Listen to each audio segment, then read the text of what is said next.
नमस्कार मंडळी, आजपासून सुरू होत असलेल्या शारदीय नवरात्र उत्सवाच्या सर्वांना मनपूर्वक शुभेच्छा। घरोघरी घटस्थापना झाली असेल, त्याचसोबत आजपासून चालू होतो आहे आईचा जागर आणि दुर्गा सप्तशती पठण श्रवण, स्तोत्रमंत्राचा जप, भरभरून सेवा करायचे दिवस आहेत। तर तुम्ही कोणती सेवा करणार आहात, कोणता संकल्प केला आहे हे कमेंटमध्ये नक्की सांगा। चला तर आजच्या व्हिडिओमध्ये आपण पाहणार आहोत माझ्या घरची पारंपरिक पद्धतीने केलेली घटस्थापना। कारण आमच्याकडे ह्या पद्धतीची घटस्थापना होत असते, अगदी पिढ्यानपिढ्या चालत आलेली ही परंपरा आहे, ती मी आजही चालवलेली आहे। चला वेळ न घालवता पटकन व्हिडिओला सुरुवात करूया। व्हिडिओ खूप महत्त्वपूर्ण इंटरेस्टिंग आहे, त्यामुळे शेवटपर्यंत नक्की बघा। तर मंडळी, घटस्थापना होण्याच्या अगोदर जे 15 दिवस असते पितृपक्षातले, तर त्यावेळी आमच्या भागामध्ये म्हणजे आमच्याकडे दसरा काढणे म्हणतात त्यामध्ये की नाही अगदी बारीक बारीक कपडा देखील धुतला जातो आणि भांडं धुतलं जातं। खिडक्या दरवाजे सगळी साफ केले जातात, त्याचसोबत मंदिराची साफसफाई होते, बरंचसं सगळं स्वच्छ केलं जातं आणि अमावास्यापासून परत एकदा घर मंदिर गोमूत्र शिंपडून स्वच्छ केलं जातं। त्यानंतर आज होते घटस्थापना प्रतिपदेच्या दिवशी, तर त्यामध्ये परत आज सकाळी फरशा पुसणे, त्याचसोबत घर अंगण तर आपण रोजच साफ करतो आणि त्यानंतर परत आज दरवाजे पुसून घेऊन ह्या पद्धतीचं स्वस्तिक काढणे। तर हे स्वस्तिक मी कुंकुवाचं काढलेलं आहे, त्यामध्ये थोडंसं गुलाबजल घातलेलं आहे आणि स्वस्तिक दोन्ही दरवाजांवर काढून घ्यायचं। स्वस्तिक काढायच्या अगोदर परत एकदा दरवाजे आणि उंबरा पुसला होता मी आणि ह्या पद्धतीचे दोन्ही दरवाजांवर स्वस्तिक काढून घेतलं। अक्षता लावून आपण त्याची पंचोपचारे पूजन केलेलं आहे, कारण आपण देवीला आवाहन करतो आहोत आपल्या घरात बोलवण्यासाठी। मग देवी येणार म्हटल्यानंतर आपण आपल्या घरावर शुभचिन्ह काढलेच पाहिजे, त्यामुळे माझ्या प्रवेशद्वारावर बाहेरच्या बाजूने देखील आणि दरवाजांवर मी ह्या पद्धतीने काढून घेतले। त्यानंतर तोरणं लावली आणि तोरणांमध्ये तर आज आंब्याच्या पानांची पण तोरणं असतातच, पण हे थोडं आर्टिफिशियल मला मिळालं होतं ते मी लावून घेतलं। त्याचसोबत जे आंब्याचे फंटे असतात ना, ते मी दोन्ही साईडला लावून घेतले। आज खूप अनन्यसाधारण महत्त्व आहे आंब्याच्या ढाळ्यांचं, त्यामुळे तोरण करण्यापेक्षा मी फंटे लावले दोन्ही बाजूला, दोन्ही प्रवेशद्वाराला। म्हणजे माझं मंदिराचं म्हणजे किचनचं जे दरवाजा आहे तो देखील पूर्वेचाच आहे आणि माझं प्रवेशद्वार जे आहे ते पण पूर्वेचंच आहे आणि दोन्हीला मी लावून घेतलं। त्याचसोबत जिथं माझ्या मंदिराचं एंटर होतं ना, तिथं देखील मी तोरणं लावून घेतले आणि आपण पाहताल की ह्या पद्धतीचे मी पावलं काढलेत महालक्ष्मीचे म्हणू शकतो किंवा आपण देवीचे म्हणू शकतो। आता महालक्ष्मीचंच तोंडामध्ये येतं, कारण आपण नेहमी महालक्ष्मीच्या सेवा करतो। तर देवीचे हे पावलं काढलेले आहेत, ते देखील कुंकवाने काढले। प्रवेशद्वारावर वेगळी रांगोळी, त्यानंतर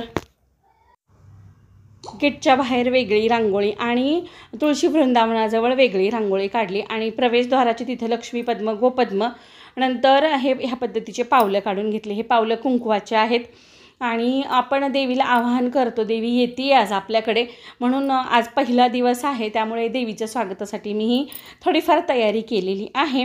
त्यानंतर देव स्वच्छ करून घेतले, सर्व देव असे उटणे लावून स्वच्छ केले। उटण्यामध्ये आपण बेसन, हळद, दही किंवा लिंबाचा रस घेतला, छान चोळून मोळून देवांना आंघोळ घातली आणि एका ताटामध्ये स्वच्छ पुसून ठेवले। चकचकीत असे चमकायला लागले, तुम्ही पाहताल देखणे दिसायलेत आपले सगळे देव बाप्पा।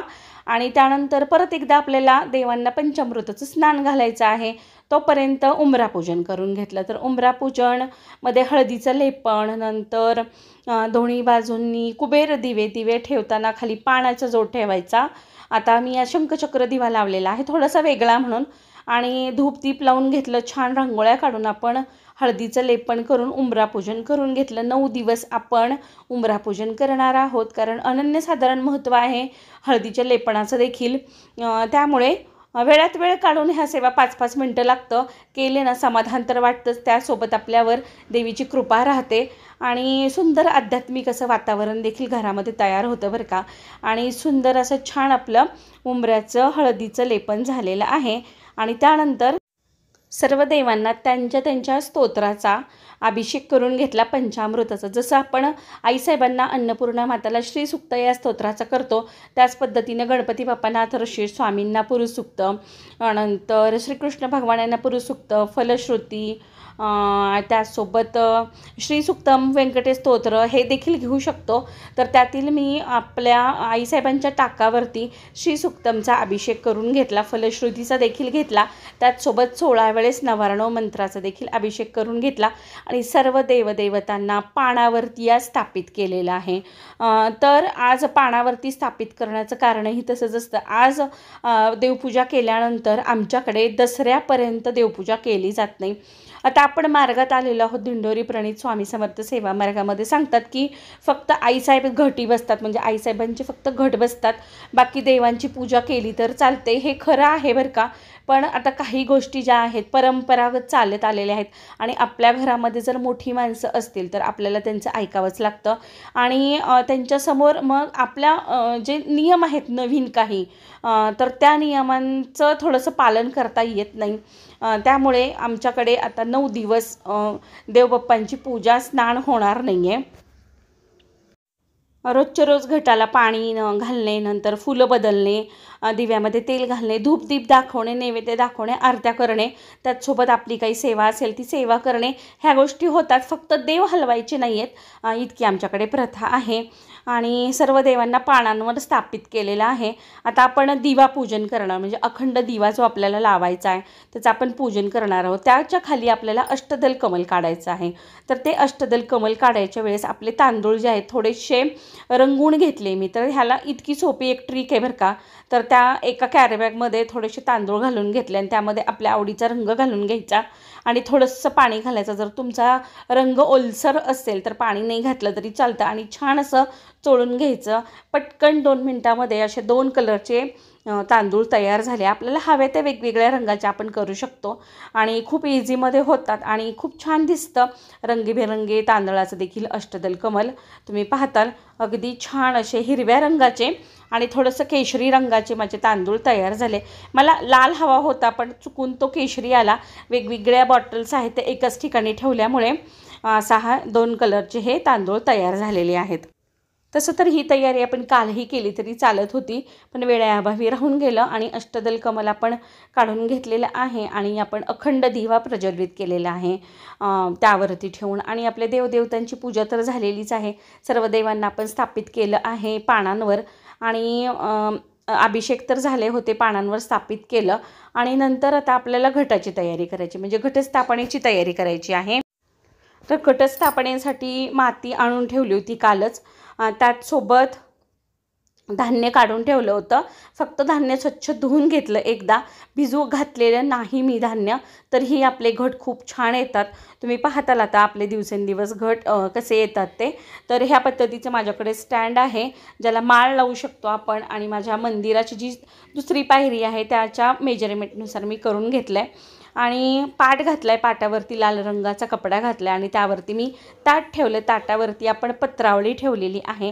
त्याचसोबत सागाच्या पानाची किंवा आपण बदामाच्या पानाची देखील करू शकतो आणि त्या पत्रावळीवरती आता आपण घट घालणार आहेत. तर आमच्याकडे ही पद्धत आहे ताटामध्ये घालायची. बऱ्याच ठिकाणी दुरडीमध्ये देखील घातलं जातं, पाटीमध्ये देखील घातलं जातं. प्रत्येकाच्या परंपरा हे आपापल्या घराण्यानुसार आहेत. तर माझ्याकडे ही परंपरा आहे त्यामुळे मी ताटामध्ये घट घालते आणि घट घालते वेळेस आपल्या दोन्ही बाजूला धूप दीप चालू हवं जेव्हा आपण घटस्थापना करणार असतो त्यावेळी. तर जी आता ती पत्रावळी ठेवलेली आहे त्यावरती आपण घटस्थापना करून घेणार आहोत. तर माती थोडीशी ओलसर झाली होती कारण काल पाऊस अचानक पडला. आणली होती कोरडी पण थोडंसं वातावरणामुळे थोडी ओलसर झाली. तरी पण मी सकाळी ऊन पडल्यानंतर थोडंसंच पडलं होतं ऊन, त्या उन्हामध्ये थोडी फोडून ठेवली होती. तर ह्या पद्धतीने आधी एक थर लावून घेतला मी मातीचा आणि थोडी लाल आहे आणि थोडीशी काळी आहे अशी मिक्स माती आहे आणि त्यावरती आता आपण पंचधान्य, आता ह्यामध्ये गहू, ज्वारी, हरभरा, जवस आणि करडी हे 5 प्रकारचं धान्य आहे ते मी फक्त धुवून घेतलेलं आहे आणि घातलेल्या मातीवरती एक थर दिला धान्याचा. त्यानंतर परत एक थर मातीचा दिला, पातळसा थर द्यायचा आणि त्यावरती एक थर धान्याचा दिला. असं करून आपण 3 पेक्षा जास्त थर करायचे आहेत। तुम्ही पाहताल थोडासा हात ओलसर झालेला असतो, त्यामुळे धान्य पडताना थोडं हाताला चिकटतं। असे मी 4 थर लावलेले आहेत, म्हणजे 3 पेक्षा जास्त हवे होते म्हणून, आणि थोडे पातळ मातीवरून एकदा घातलेली आहे। आणि ह्या पद्धतीनं आपली घटस्थापना होते। त्यानंतर पाण्याचा गडू, म्हणजे आता त्यामध्ये स्टीलचा असावा किंवा कोणतंही धातू असावं, पित्तळ असावं, तांबा असावं, आणि त्यामध्ये आपण पाणी भरायचं। त्यात 5 फळं घालायची, त्यामध्ये खारीक, खोबरं, हळकुंड, पैसा आणि बदाम असे फळं म्हटले जातात, आणि ते घालून त्यामध्ये 5 पानं लावायची आहेत। तो जो पाण्याचा गडू आहे त्याला 5 ठिकाणी हळदी कुंकू लावलेला आहे। आणि त्यानंतर आमच्याकडे कलावा बांधत नाही, जो बऱ्याच ठिकाणी मी व्हिडिओमध्ये पाहिलं होतं की ते लाल दोरा बांधला जातो, तो बांधत नाहीत, आणि नारळही ठेवला जात नाही। आणि त्यानंतर त्यावरती पहिल्या दिवशी नागवेलीच्या पानाचं 5 पानांची माळ घातली जाते, आणि ह्या पद्धतीने घालायची आहे। जो आपला तांब्याचा घट आहे त्यावरती अशी माळ सोडायची, आणि त्यानंतर घटाची पंचोपचारे पूजन करायचं। त्यामध्ये झेंडूचं फुलाचं फार महत्त्व आहे। आता 9 दिवस आणि सर्व जो आपला घट बसवला त्याचे पूजन करून घेतलं, आणि त्याचसोबत एका बाजूला मी दुर्गा सप्तशती या ग्रंथाचं देखील पूजन केलेलं आहे। आता आपण 9 दिवस ह्या ग्रंथाचं पठण करणार आहोत, त्यामुळे ग्रंथपूजन करूनच आपली सेवा चालू होते, आणि सुंदर अशी आपली पूजा झालेली आहे। ग्रंथ हलवायचा नाही आहे आपल्याला आता 9 दिवस। आणि तुम्ही पाहताल जे स्टँड आहे त्या स्टँडला देखील मी आंब्याच्या फांट्यांचं तोरण टाईपच केलेलं आहे, कारण मी ते बांधलं नाही दोऱ्यांनी, मला रोजच्या रोज बदलावं लागेल म्हणून। सुकले पानं की मी काढणार आहे, कारण आपल्या अंगणातलेच आंब्याच्या झाडांचे फंटे मी तिथे लावलेले आहेत। तर अशी ही घटस्थापना माझ्या घरची अगदी पारंपरिक पद्धतीने। आज आहे पहिला दिवस घटस्थापनेचा, तर आज आहे देवीचं रूप शैलपुत्री, मा दुर्गेचं शैलपुत्री ह्या रूपाची आज आपण पूजा करणार आहोत। आणि शैलपुत्रीच्या पूजेला विशेष महत्त्व आहे। शैल म्हणजे हिमालय, आणि पर्वतराजा हिमालयाची कन्या असल्यामुळे माता पार्वतीला शैलपुत्री म्हणतात। माता पार्वती ही भगवान शंकराची पत्नी असून तिचे वाहन वृषभ म्हणजे बैल आहे, म्हणून तिला वृषभरुधा म्हटलं जातं। असे मानले जाते की जो कोणी माता शैलपुत्रीची भक्तिभावाने विधीपूर्वक पूजा करतो त्याच्या सर्व मनोकामना पूर्ण होतात, त्याला सर्व प्रकारच्या संकटातून मुक्ती मिळते। माता शैलपुत्रीचे रूप हे अतिशय साधे, शांत, विनयशील आणि दयाळू आहे। आईच्या उजव्या हातात त्रिशूळ आहे, डाव्या हातात कमळ आहे। तो नंदी नावाच्या बैलावर स्वार होऊन संपूर्ण हिमालयावर विराजमान आहे। नंदी बैल हा भगवान शंकराचा अवतार मानला जातो। कठोर तपश्चर्या करणारी माता शैलपुत्री ही सर्व वन्य प्राण्यांची रक्षक आहे, सौंदर्य आणि दयाळूपणाची मूर्ती आहे। जे भक्त देवी शैलपुत्रीची पूजा करतात, नवरात्रीच्या पहिल्या दिवशी उपवास करतात, त्यांच्या जीवनातून सर्व प्रकारची संकटे दूर होतात, आणि संकटाच्या वेळी ती भक्तांचे रक्षण करते। अशी थोडक्यात माहिती आहे माता शैलपुत्रीची। त्याचसोबत आज नवरात्रीचा पहिला रंग आहे पिवळा, तर पिवळ्या रंगाची साडी मी परिधान केलेली आहे, आणि दोन्ही हातांमध्ये 9 आणि 9 अशा मिळून 18 बांगड्या घातलेल्या आहेत, काचेच्या, हिरव्या आणि लाल रंगाच्या।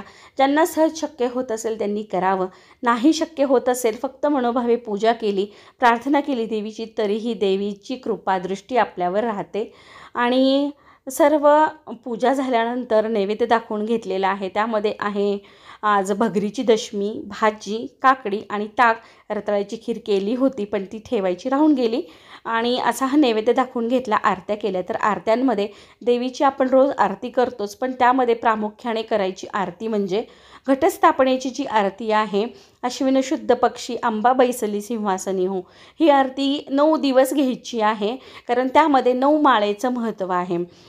तर असा हा छोटासा व्हिडिओ आहे, कसा वाटला कमेंट करून नक्की सांगा। थोडा जरी आवडला असेल तर पटकन चॅनलला सबस्क्राईब करा, लाईक करा, आणि जे काही आवडलं आहे त्याबद्दल कमेंट करायला विसरू नका। चला तर परत भेटू नवीन व्हिडिओमध्ये।